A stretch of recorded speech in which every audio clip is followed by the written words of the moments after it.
It was supposed to be the perfect getaway, a weekend retreat in a secluded cabin deep in the forest, far from the chaos of modern life. A group of 4 friends, Anna, Jake, Maya, and Chris, had rented a cabin hidden in the heart of the woods.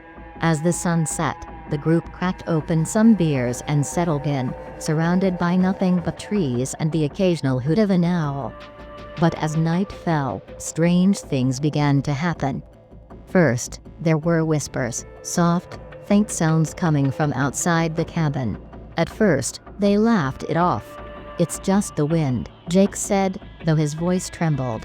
Then, the lights flickered, casting eerie shadows across the room. Anna felt a chill run down her spine. Something wasn't right. She noticed a strange mark on the wall, something scratched in a pattern she couldn't quite make out.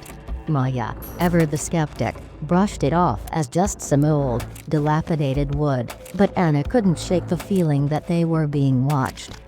The whispers grew louder, more insistent. Suddenly, a loud bang echoed from the back of the cabin, making everyone jump. It was coming from the woods. Chris, trying to be brave, suggested they go check it out, but Maya quickly shut it down, insisting they stay inside.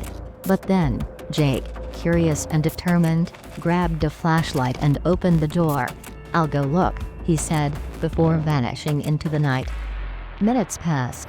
No sign of Jake. As panic set in, Anna and Maya ran outside, screaming his name into the vast emptiness of the forest. That's when they found it, the old well. Overgrown with vines, it was hidden at the edge of the trees, almost invisible. A chill ran down Anna's spine. This was not part of the cabin's description in the rental listing. And there, staring up at them from the depths of the well, was Jack's flashlight. He was gone. Before they could make sense of what was happening, the ground beneath their feet shifted. A cold, thick fog rolled in from the woods, swallowing everything in its path.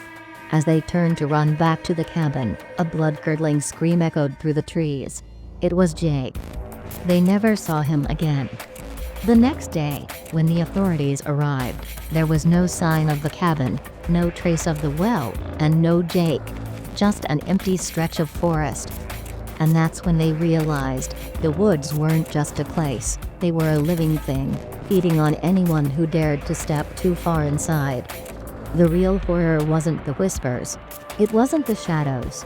It was that the woods knew their deepest fears, and they weren't done playing yet. As the group tried to leave, they realized something even worse. The woods had followed them home.